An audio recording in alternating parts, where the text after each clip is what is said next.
Hai semua, Assalamualaikum. Kali ini aku mau buat bolu pandan. Ini resep dari tante aku, dia jualan pakai resep ini ya. Untuk rasanya aku jamin enak, lembut dan moist. Aku buatnya tanpa menggunakan minyak goreng dan margarin. Mau tahu rahasianya gimana? Ikutin terus videoku hingga selesai. Sebelum lanjut, boleh dong tekan tombol subscribe dan juga loncengnya agar tidak ketinggalan video terbaru dari aku. Kalau udah, terima kasih banyak. Yuk kita langsung aja ke cara membuat. Langkah pertama, siapkan panci, kemudian tuang santan kental sebanyak 400 ml setara 2 gelas belimbing. Ini aku dapat dari 1 butir kelapa hasil perasan yang pertama ya teman-teman. Lalu di sini udah aku siapin endapan daun pandan sebanyak 25 ml setara kurang lebih 3-4 sendok makan. Kalau mau digantikan dengan pasta pandan juga boleh, disesuaikan aja ya. Selanjutnya kita masak gunakan api sedang aja dan terus diaduk hingga mendidih. Setelah mendidih, kecilkan api kompor agar santannya nggak tumpah dan terus diaduk seperti ini ya teman-teman, hingga muncul minyak dan santannya sedikit menyusut.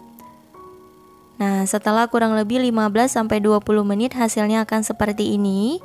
Teman-teman bisa lihat di bagian atasnya muncul minyak. Jadi walaupun tanpa menggunakan margarin dan minyak goreng, hasil bolunya itu tetap moist dan lembut ya. Nah, ini udah selesai, matikan api kompor dan kita sisihkan dulu. Selanjutnya kita siapin mixer. Ini aku pakai produk dari Turbo, yakni mixer grande EHM 9595, berkapasitas 5 liter ya teman-teman. Langsung aja kita masukkan telur sebanyak 5 butir. Ini ukuran sedang, aku pakai telur yang suhu ruang. Kemudian tambahkan gula pasir sebanyak 250 gram setara kurang lebih 17 sendok makan. Lalu emulsifier, di sini aku pakai SP sebanyak 1 sendok teh dan tambahkan juga perasa vanila 1/4 sendok teh. Langsung aja kita mixer, gunakan kecepatan paling tinggi hingga adonan mengembang putih, kental dan berjejak selama 10 menit. Untuk mixer ini dilengkapi dengan 7 tingkat kecepatan. Aku pakai yang nomor 6 ya. Dan material motor mixer ini berbahan 100% tembaga asli sehingga kuat dan tahan lama. Untuk garansinya selama 3 tahun.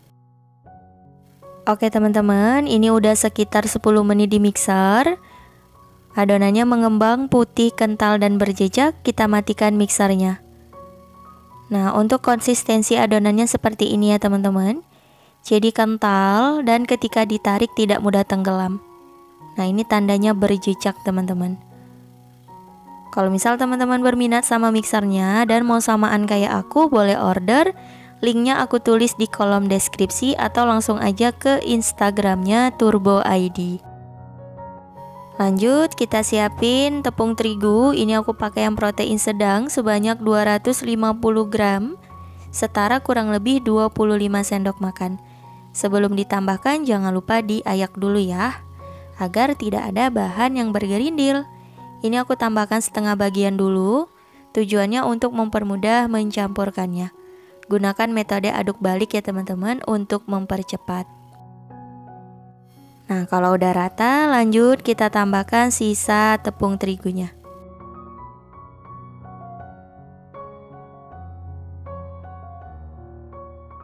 Oke, kalau udah, tambahkan baking powder setengah sendok teh dan tepung maizena sebanyak 2 sendok makan. Kalau nggak ada boleh di skip ya teman-teman. Dan tambahkan sedikit garam, kira-kira 1/4 sendok teh. Tujuan aku menambahkan tepung maizena agar lebih lembut aja. Untuk di resep aslinya tanpa tepung maizena ya. Jadi opsional. Nah, kalau udah rata hasilnya akan berat seperti ini. Lanjut kita tuang santan yang udah direbus tadi teman-teman. Ini sebanyak 250 ml ya untuk hasilnya. Ini aku tambahkan semuanya. Kalau di sendok itu sekitar 23-25 sendok makan teman-teman. Nanti disesuaikan aja. Nah, kita aduk rata. Agar warnanya lebih cantik, ini aku tambahkan pewarna hijau tua secukupnya ya, disesuaikan dengan selera. Kalau nggak mau pakai pewarna, boleh di skip teman-teman. Nah, hasilnya seperti ini. Tuh, kental ya. Ketika ditarik jatuh seperti pita melipat. Adonan udah selesai, lanjut untuk loyangnya. Aku pakai ukuran 24 cm. Ini udah aku oles dengan Carlo hingga ke seluruh bagian loyangnya, dindingnya juga. Carlo di sini campuran antara tepung terigu, margarin dan juga minyak goreng. Perbandingannya 1:1 ya. Dan langsung aja kita tuang adonannya. Untuk mengeluarkan gelembung udara, boleh kita putar-putar menggunakan penusuk sate seperti ini teman-teman. Dan boleh juga dihentakkan ya, agar nanti pori-pori dari bolunya nggak terlalu besar. Nah, seperti ini. Udah selesai, siap untuk dipanggang. Sebelumnya sudah aku panaskan oven sekitar 10 menit. Kalau udah panas, langsung aja kita masukkan loyang berisi adonan. Dan ini akan kita panggang di suhu 180 derajat Celcius menggunakan api atas bawah sekitar 50-60 menit. Atau boleh disesuaikan dengan oven masing-masing. Setelah kurang lebih 55 menit dipanggang, nah hasilnya seperti ini.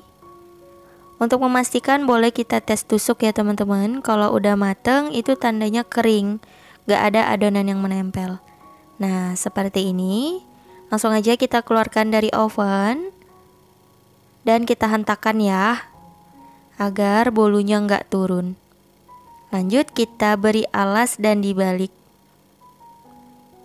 Kalau kita oles menggunakan Carlo, ini insya Allah hasilnya anti lengket ya teman-teman. Tuh, mulus banget, cantik ya. Nah ini dia, bolu pandannya udah jadi. Langsung aja kita potong ya. Hasilnya cantik banget, warna hijaunya juga bagus teman-teman. Mengembang sempurna tanpa bantet ya teman-teman. Tuh, hasilnya seperti ini. Empuk, lembut banget, walaupun pori-porinya masih ada yang besar. Mungkin tadi masih ada udaranya ya teman-teman, tapi nggak apa-apa, hasilnya juga udah cantik. Dan aku coba belah. Tuh, seratnya halus, moist, walau tanpa menggunakan margarin dan minyak goreng. Untuk rasanya gimana? Aku cobain dulu. Tuh, bismillahirrahmanirrahim. Rasanya aku jamin enak banget, pandannya berasa, ini wangi banget, dan manisnya juga udah pas, lembut. Teman-teman selamat mencoba ya, semoga berhasil. Cukup sekian untuk video kali ini, terima kasih yang udah nonton. Jangan lupa like, comment, share, dan di subscribe. Insya Allah kita bertemu lagi di video berikutnya. Wassalamualaikum warahmatullahi wabarakatuh. Bye bye.